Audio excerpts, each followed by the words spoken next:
What's up, Rolos, and welcome to the Dex, or for you loser nerds out there, the Millennial Rolodex. I was trying to be cool. I was trying to be calm and collected. Cool, calm, and collected. I think that's how you say that. One of the many sayings that I say wrong. I was trying to be cool and switch it up a little bit. As you notice, I call you Rolos for the second week in a row. Fun fact, Rolos, if you watch that show Vikings, which I don't watch, but I watch a bunch of YouTube short clips of it, so I feel like I have watched the entire show without watching it. I don't know if you guys do that, but that's what I've been doing with that show because I've been super into Viking lore now for some odd reason. I don't know why. I'm getting in touch with my Scandinavian roots. But yeah, so there's a character in Vikings called Rollo because I think he was, from what I read from my extensive knowledge on Viking culture, from just watching the highly fictionalized show Vikings, not even the whole show, but clips of the show, and reading a little bit of Wikipedia, Rollo was the first king of Normandy. So essentially, if you watch the show and your nickname, and I'm going to put myself on this because I do listen to the show, I'm a big fan of myself, Rollos, where I'm calling you guys the kings of Normandy, the first king of Normandy. So you're welcome. Or Norway. Sorry, not Normandy. Norway. First king of Norway. Normandy was that beach that we got our ass kicked on and then we kicked ass on. So I think in France that is. I don't know. Brooklyn history. There's a kid who's from Brooklyn who had history class in Brooklyn and then Long Island, which wasn't that much better, to be honest with you.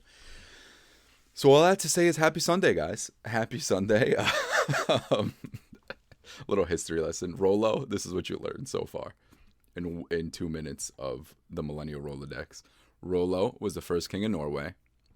Normandy might or might not be a beach in France that we invaded, that was a big battle. We invaded. Damn Americans invading our country. That's a French accent, by the way. Guys, I crack myself up. You know this already. The battle in World War II, the famous battle, which was in the beginning of Saving Private Ryan, if you've seen that, which I feel like, I don't know how anybody hasn't seen that, but if you haven't, no hate, but that's the scene. Big battle, big American battle during World War II. If you know, you know. So those are the two things that you learned, and I think that's it, right? Yeah, that should be it. Okay, so that's the end of the podcast. So this is a little bit of a later episode because it was Mary Lady, my better half, her birthday. She turned the big, you never reveal a lady's age. I will reveal it when she's on the show, but not behind her back on the fastest growing podcast on Spotify, just to let you know. So it was her birthday and we had a great birthday week. I don't know how you guys do things. Are you guys birthday week people or birthday day people, or you don't care about your birthday? That's an interesting concept, right? For me, I personally am not the biggest. I love celebrating. I feel like, once again, if you listen to the show, you know, every day is a celebration for me. Every day is a birthday party for me. Every day is a vacation. Every day is everything. So it's a gift every day, all seriousness in my mind.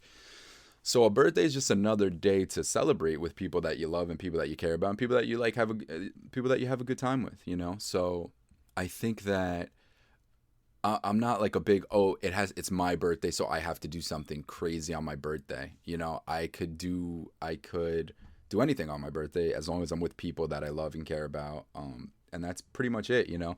So that's me, but I love doing things for people's birthday.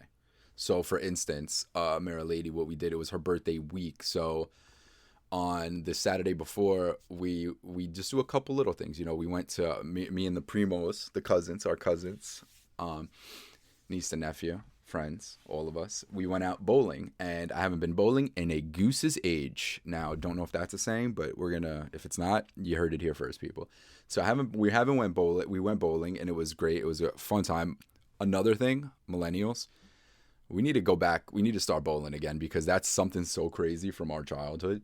Like you just remember going to the bowling alley, getting your chicken fingers, your French fries, putting your hands on the dirtiest thing, the dirtiest ball that everybody else's fingers and hands were in, and throwing it, then eating the chicken nuggets and chicken fingers and mozzarella sticks and all other hand foods, eating that right after you just threw the ball that 1,000 other people have thrown right before you.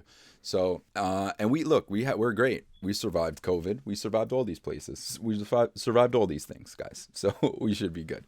That's why, really, because our immune system is top notch, in all honesty. In full transparency, our immune system's all notch because we ate bowling alley finger foods after we threw a ball that may or may not have been touched by many people with leprosy. Everybody. That would have been a good segue for something else I want to talk about later, but remember leprosy, people. So we went bowling. I digress. We went bowling the Saturday before her birthday. Her birthday was on Monday. We went bowling on the Saturday. That was awesome. I brought a little coffee cake. I hit a little coffee cake, Abe's vegan coffee cake, which honestly might be my favorite coffee cake. Not that because it's vegan, but just because it tastes so good. And I hit it, and when we were bowling, she went to the restroom, she came back, and I put the candles in the cake, and we all sang happy birthday to her on that day. So that was Saturday before her birthday. That was awesome. By the way, once again, like I said, start going back to the bowling alleys, guys, because while it is expensive and you might not, I know us for sure, can't do that every fucking week. It's like $100 for two people just to bowl now. It's never been like that. I remember like paying $20, $30, maybe $40 for two people to bowl. Now it's like $100 for two people to bowl for 2 hours. That's crazy. Hit me up if that sounds right to you or wrong to you. But I guess if you've been bowling, you know that it's that's the prices. But we haven't been bowling in so long, and then I heard that price. I was like, that's insane. But you know what? It's 2026, people. Everything costs $1,000. I told you I'm doing laundry at the laundromat. The washing machine went up to 50 cents, and then the dryer is like, it used to be 25 cents for 8 minutes. Now it's 25 cents for 6 minutes. So you give 25 cents, you lose 2 minutes drying your clothes. Walking around with wet clothes because this economy, guys. All right. But bowling was really fun. We had a good time. I'm the type of bowler that throws a strike and then throws 3 gutter balls right after that. So that's me. My cousin Vin, shout out Vin. Miraculously, he kept on saying this every game. We probably played 5 games, and he didn't score under 100, which for people who don't bowl is amazing to me. And he said, this is the only time this is going to happen. So we're going to go bowling again, and I'm going to tell you, and I'm going to keep you guys updated on him because I feel like it is going to keep on happening because he kept on throwing strikes, and he was a beast. He also is the only person to throw a gutter ball in the lane over's gutter and didn't even realize it. He threw the ball, went in the gutter, turned around, we're like, bro, you went in the other person's gutter. So that happened. So that was that was a lot of fun, guys. Bowling, just as fun as I remembered it. Go bowling again, please, if you haven't. I think the next thing too, side note, is I want to go to a pool hall. We went to a pool hall with a couple friends like 3 years ago, and it was fun. We were drinking, we were eating, playing pool at someplace downtown in the city. I don't remember the name, but it was pretty fun. So I think that's the next thing I want to do is go to a pool hall and hang out there, lounge with the friends and family there. It was actually also, side note, pretty cool because it was just the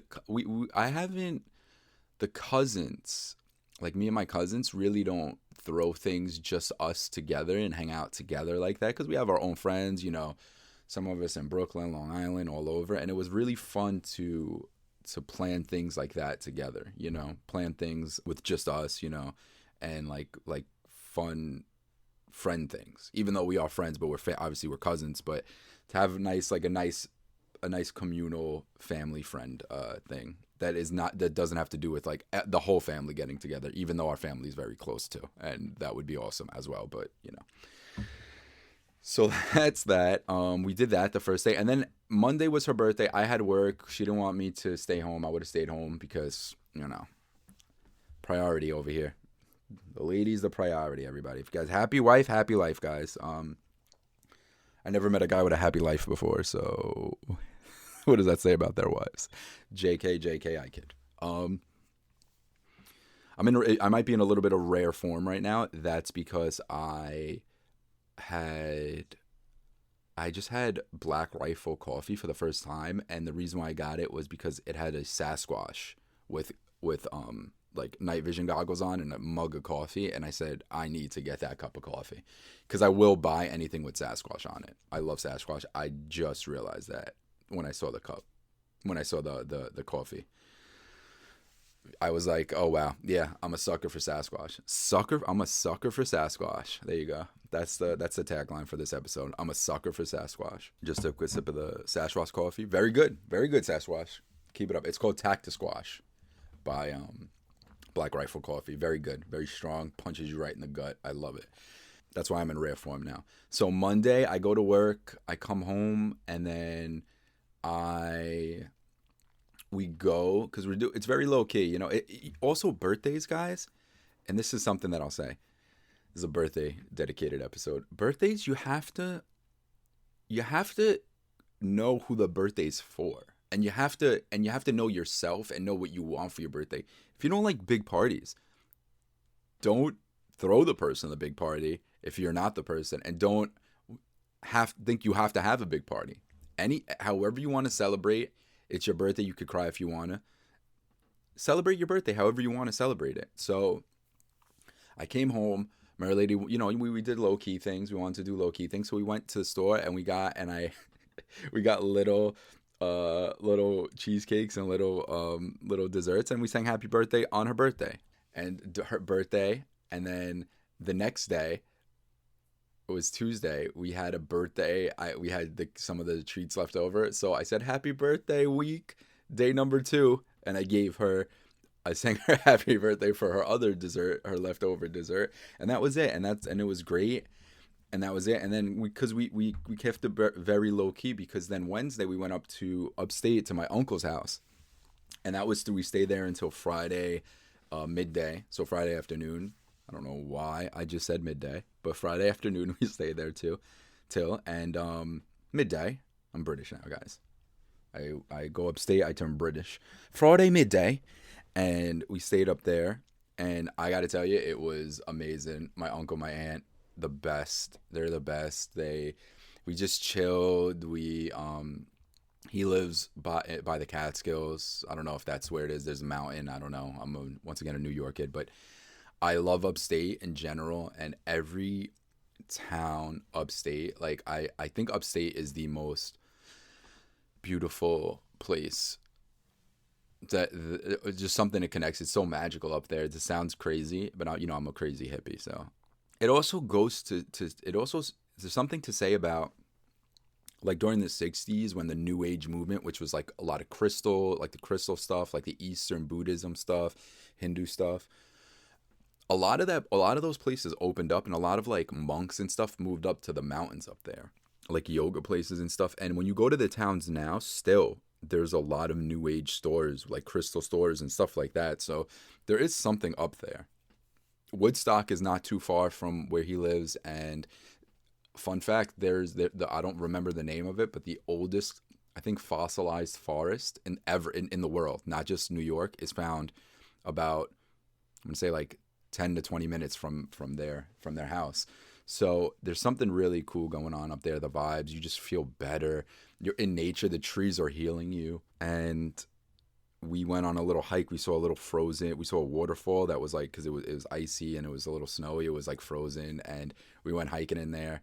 And it's funny because I have a thing about like I love nature, but I have a thing about like, you know, when you grow up in Brooklyn, when you grow up in Long Island, animals, right? Specifically predator animals like bears, right? And it's so funny, like, I'm like, bears, this and that, you got to be careful, right? But that's and you do have to be careful, but I'm going to link this to the nature thing, guys. When you take yourself out of nature so much, I was born and raised in Brooklyn, and then I moved out to Long Island. So Long Island, you got a little more trees and stuff, but still it's very clean cut, you know, it's very uniform. So there's not bears in Long Island or Brooklyn, and there's deer, but that's about it. That's about the biggest wildlife you'll get out here. So every time, like, I love hiking, I love nature, but you know, you think about all the best trails and stuff, they have all these wildlife, bears, moose, elk, you know, some foxes, coyotes. Like upstate has these things, right? And I always joke, like, Mary Lady's always like, oh, you're afraid of bears, this and that. And it's like, obviously I acknowledge them, there's it's like that's that thing in the back of your head. You're like, oh, I'm going into nature. They're here, and you hear about things like that. But so we're talking about like my uncle is driving us to like this little hiking place where we're gonna go see the waterfall that was beautiful. Spoiler alert, we saw it, but we're talking about it. He's like, yeah, nah, I don't really see much out here. I've seen them like 3 times, blah blah blah. I seen them with like over here, over there, whatever. But they don't, whatever. You don't really see them much all the time living out here. He's been living out there for like 30 years. So when we get to the hiking place, there's a huge sign right before you walk in, high black bear activity. And I just start laughing as we're walking in. I'm like, oh my goodness, this is ridiculous. We didn't see a bear. We didn't see a black bear. The forest was beautiful. And there's a bunch of other people walking in there too, because anytime you live in a place of nature, people are highly active in the nature. Highly active. They're hikers. They walk around a lot. They're comfortable with nature. And then this is what I was going to say.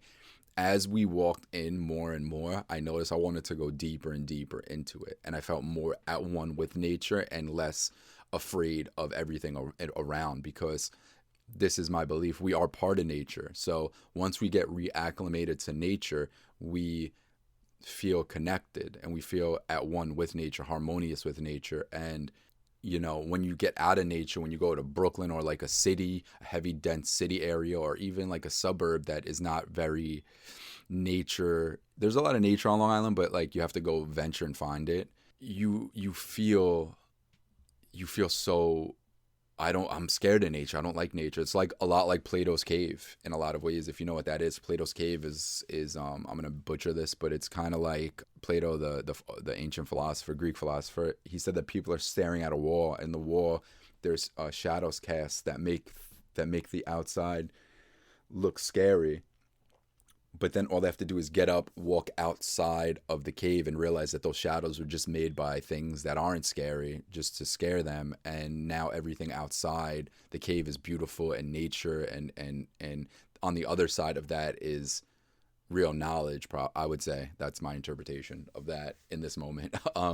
So that's similar to Plato's cave, where the city could be the cave, or being in your little community that holds you down and scares you is the cave. And once you leave the cave and you literally go into nature, you've broken free of the illusion. Now people are saying the matrix, so you're breaking free of the matrix of the cave, and now you're seeing everything for what it is.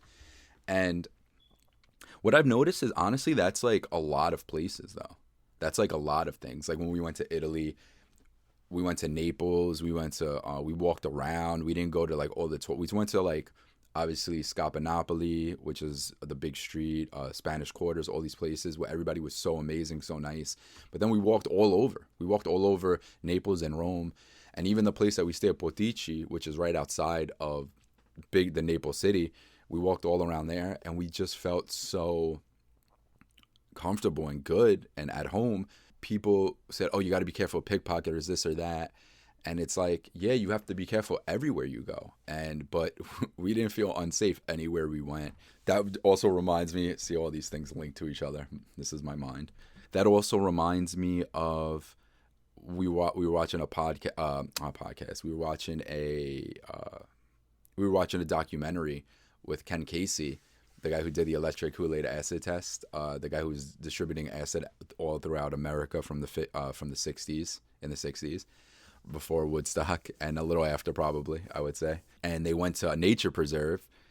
I forgot what it was. It was like a big national park, and everybody's in their car, and there's a sign that says, beware of the bear, because there's bears outside. And then, the documentary is showing like old footage of them in the car, and then the bears outside the car. And Ken Casey goes, beware of the bear. Nah, man. It's be aware of the bear. And that little change of words was so profound and beautiful. How I took that was, don't be scared of the bear, but be aware that the bear is the bear, and you are either you, and to acknowledge it and respect it, but not be afraid of it, because we're nature and they're nature. So that all connected. So we stayed there for 3 days, upstate his house, which was beautiful. They were great hosts. We went sightseeing. We went to see that waterfall, which was beautiful. Like a 10-minute hike. Then we walked back. I would like to have walked down to the waterfall after we got in there, but it was freezing. We weren't really equipped with walking that far, and we were running around because we're wheeling and dealing with still all Brooklyn guys, right? Brooklyn guys and gals. So we walked back, and then it was just beautiful. We just chilled. We sightseed. We drank coffee. We learned 500 rummy, which is now, I relearned it. Mara Lady learned it, which is now a lifelong game. Play that game. If you're a millennial, you probably remember playing that when you were younger with your family. Relearn to play that game because it is one of the funnest games. 500 rummy. And if you want to play with me, well, if you want to play with me, hey ho, if you want to do that, then we'll play. We'll have some 500 rummy. We'll have some 500 rummy tournaments over here because I think that is one of the funnest games, and that's the first thing we played when we came back home. So we did that. We watched a load of movies, and we just chilled out, started some fires, and not fire pits, not random fires. We started some fires in the woods. We got out of there. No, we started some like bonfires. And that was it. And it was beautiful, man. And she had a really great birthday week, and that was beautiful. So that was that. She had a really good birthday week, and that was really, really happy. Oh, and on our way back, we were driving back, and we stopped at this town called Saugerties, or Soggy Trees, however you want to say it. But Saugerties is, if you have a thick New York accent, I'm pretty sure you say it that way. And if you have any other accent, which is the wrong accent, you probably say Saugerties or Sagerties, but Saugerties is how I'm going to say it. And we stopped at Saugerties, the town. So Saugerties is about 20 minutes from my aunt and my uncle's house, and it's the town, and it's probably no more than 4 square blocks. And these are just, I'm going to say 4. It's just a main street and then like little side blocks. And we put the meter in, we put the coins in the meter for 2 hours. And in this town, this is how beautiful this town was. 2 hours was not even enough to go to explore for us. Everybody's different, but for us. So I don't know. Saugerties is up there for towns. I would say my top, if it's not my favorite town, so we have to go back and explore it definitely for longer. But it's like Saugerties, Beacon, Cold Spring.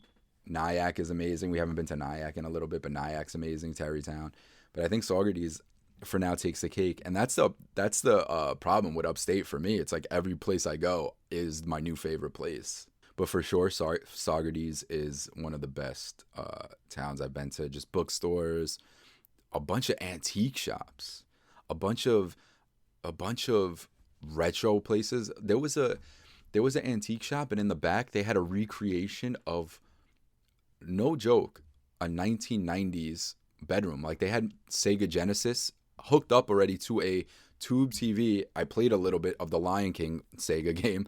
They had like a Nintendo 64. They had VHSs. They had a little bit of DVDs. They didn't have that many, which I would like if they had more because I have a DVD player. I need a VHS player and a tube TV. I would ideally like a tube TV that has a VHS player attached to it. Now that I said that, I'm going to actually look at the thrift store today. So guys, while you're hearing this, hopefully I got a VHS tube TV player, because that would be a nice all-in-one bad boy that I could just hook up, get some VHSs. A lot of VHS videotapes and posters, comic books.